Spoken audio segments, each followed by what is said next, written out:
AI کے اس دور میں تعلیم آخر ہونی کیسی چاہیے؟ چلیں آج ایک ایسے اسکول کی بات کرتے ہیں جو اس سوال کا جواب دینے کے لیے تعلیم کے تقریباً ہر روایتی اصول کو چیلنج کر رہا ہے۔ ایک لمحے کے لیے سوچئے، ایک ایسا اسکول جہاں نہ میتھ ہو، نہ سائنس اور نہ ہی تاریخ، کوئی سبجیکٹ ہی نہ ہو۔ عجیب لگتا ہے نا؟ لیکن یہی ایک سوال ریحان اسکول کے پورے نظام کی بنیاد ہے۔ دیکھیے، ایک طرف تو ہیں وہی روایتی مضامین جو ہم سب نے پڑھے ہیں، میتھ، سائنس، تاریخ، اور دوسری طرف ہے ریحان اسکول کا نصاب، جو مکمل طور پر عملی سرگرمیوں پر مشتمل ہے۔ 250 انٹرویوز، 100 ویڈیوز، 300 ٹیڈیکس سیشنز کے خلاصے اور 900 سوشل میڈیا پوسٹس۔ یہاں سارا زور علم کو یاد کرنے پر نہیں، بلکہ اسے استعمال کرنے پر ہے۔ لیکن سوال یہ ہے کہ کوئی اسکول ایسا کرے گا کیوں؟ اس انقلابی تبدیلی کے پیچھے ایک بہت ہی سادہ لیکن گہرا نظریہ ہے، جسے یہ دوستی کا فلسفہ کہتے ہیں۔ اس کے بانی ریحان اللہ والا اس پوری چیز کو بس ایک جملے میں سمجھا دیتے ہیں۔ ہمارا اس سال کا مقصد انسانوں اور کمپیوٹرز کے ساتھ دوستی کرنا ہے۔ بس یہی ایک خیال ہے جو پورے فاؤنڈیشن سال کی بنیاد ہے۔ تو اس فلسفے کا پہلا حصہ ہے انسانوں سے دوستی، یعنی اجنبی کے خوف پر قابو پانا۔ یہاں یہ سکھایا جاتا ہے کہ بھئی اجنبی صرف وہ شخص ہے جس سے ابھی تک بات نہیں ہوئی۔ مقصد ہے سماجی جھجک کو ختم کر کے حقیقی انسانی تعلقات بنانا۔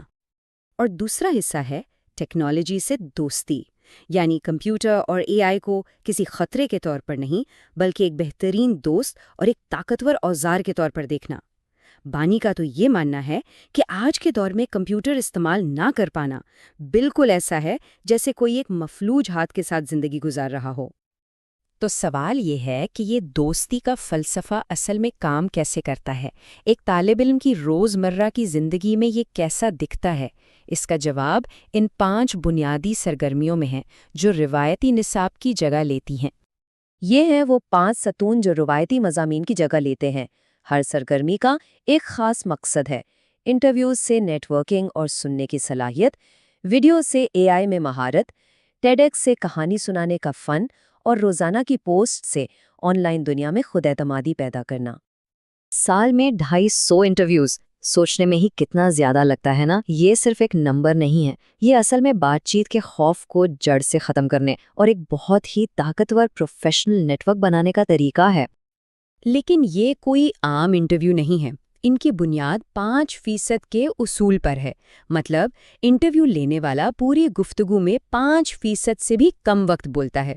یہاں اصل مہارت بولنا نہیں، بلکہ توجہ سے سننا ہے۔ یہ ایک ایسی صلاحیت ہے جو بے چینی کو کم کرتی ہے اور سمجھ کو بڑھاتی ہے۔ اچھا، سننے کی مہارت تو ہو گئی، اب باری آتی ہے مواد بنانے کی۔ یہاں طلبہ کو 100 فیس لیس یعنی بغیر چہرے والی دستاویزی ویڈیوز بنانے کا ہدف دیا جاتا ہے۔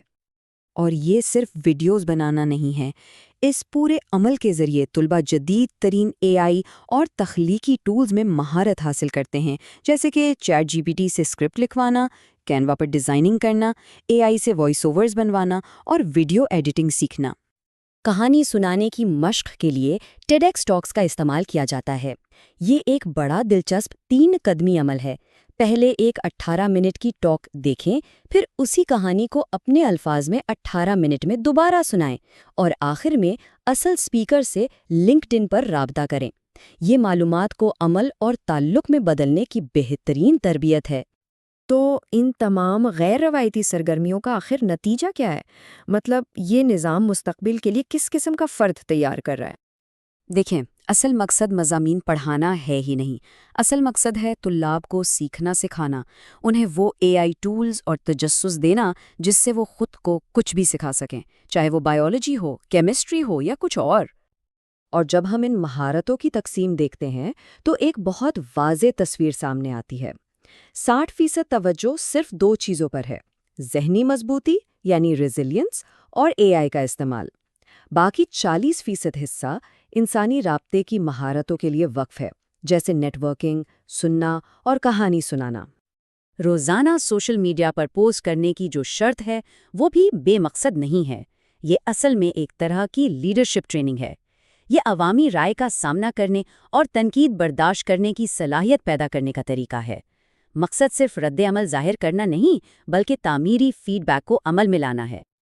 اور یہیں آ کر یہ پورا ماڈل ہمیں ایک بہت بنیادی سوال کے سامنے لا کھڑا کرتا ہے، اے آئی کے دور میں جب کوئی بھی معلومات صرف ایک کلک کی دوری پر ہے، کیا سب سے اہم مہارت خود سیکھنا ہی ہے؟ شاید یہی وہ سوال ہے جو آنے والے وقت میں تعلیم کی پوری سمت کا تعین کرے گا۔